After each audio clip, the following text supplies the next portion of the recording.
पापमेवाश्रयेणास्मान् हत्विता न ततायिनः तस्मान्नर्ह वयं हन्तुं धातराष्ट्रान् सबान्धवान् स्वजनं हि कथं हत्वा सुखिनः स्याम माधवः।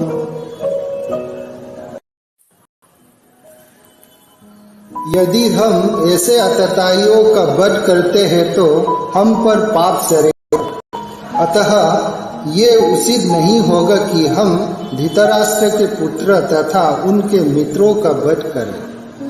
हे लक्ष्मीपति कृष्ण, इससे हमें क्या लाभ होगा और अपने ही कुटुंबियों को मारकर हम किस प्रकार सुखी हो सकते हैं। यदि अपि एतेन पश्यन्ति लोभोपहत चेतसः कुलक्षय कृतं दोषं मित्रद्रोहे च पातकम् कथं न ज्ञेयम् अस्माभिः पापत् अस्मान् निवर्तितुम् कुलक्षय कृतं दोषं प्रपश्यद्भिर्जनार्दनम्।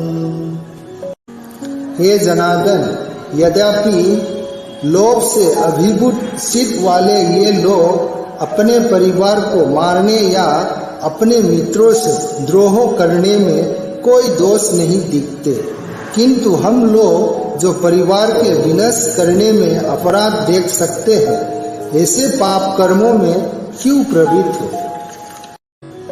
कुलक्षये प्रणशयन्ति कुलधर्मः सनातनः धर्मे नास्ते कुलं कृष्णं अधर्मोऽभिभावति युत। कुल का नाश होने पर सनातन कुल परंपरा नष्ट हो जाती है और इस तरह शेष कुल भी अधर्म में प्रवृत्त हो जाता है। अधर्मोऽभिभावन् कृष्ण प्रदूषयन्ति कुल स्त्रियः स्त्रीषु दुष्टासु वर्षणेया जायते वर्ण संकरः। हे कृष्णा, जब कुल में अधर्म प्रमुख हो जाता है तो कुल की स्त्रियां दूषित हो जाती है और अस्तित्व के पतन से ही हे श्रीवंशी अवंशित संतानें उत्पन्न होती है। शंकरो नरकय एव कुलघननां कुलशयस्य पतन्ति पित्रोहि येषां लुप्तपिण्ड उदकक्रियाः। अवंशित संतानों की वृद्धि से निश्चय ही परिवार के लिए तथा पारिवारिक परंपरा को विनाश करने वाले के लिए नरकीय जीवन उत्पन्न होता है। ऐसे पतित कुलों के पुरखे गिर जाते हैं क्योंकि उन्हें जल तथा पिंडदान देने की क्रियाएं समाप्त हो जाती हैं।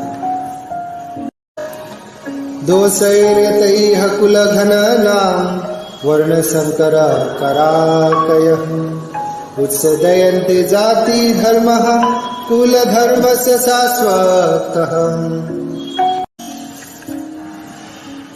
जो लोग कुल परंपरा को विनाश करते हैं और इस तरह अवंशित संतानों को जन्म देते हैं, उनके दुष्कर्मों से समस्त प्रकार की सामुदायिक योजनाएं तथा पारिवारिक कल्याण कार्य विनाश हो जाते हैं।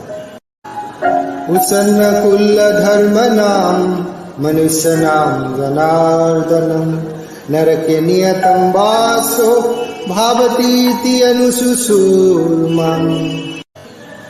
हे प्रजापालक कृष्णा, मैंने गुरु परंपरा से सुना है कि जो लोग कुल धर्म का विनाश करते हैं वे सदैव नरक में वास करते हैं।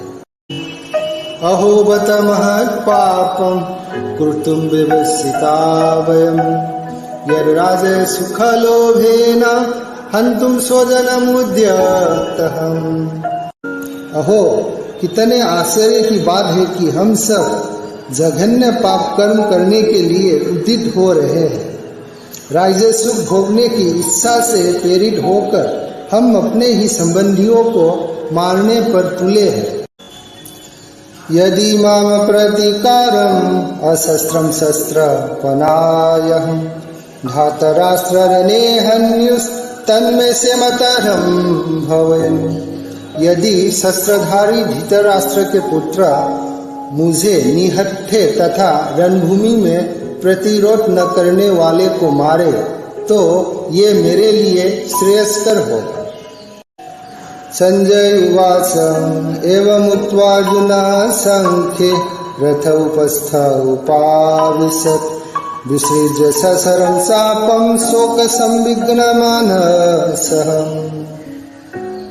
संजय ने कहा, युद्ध भूमि में इस प्रकार कहकर अर्जुन ने अपना धनुष तथा बाण एक ओर रख दिया और शोक संताप चित्त से रथ के आसन पर बैठ गया।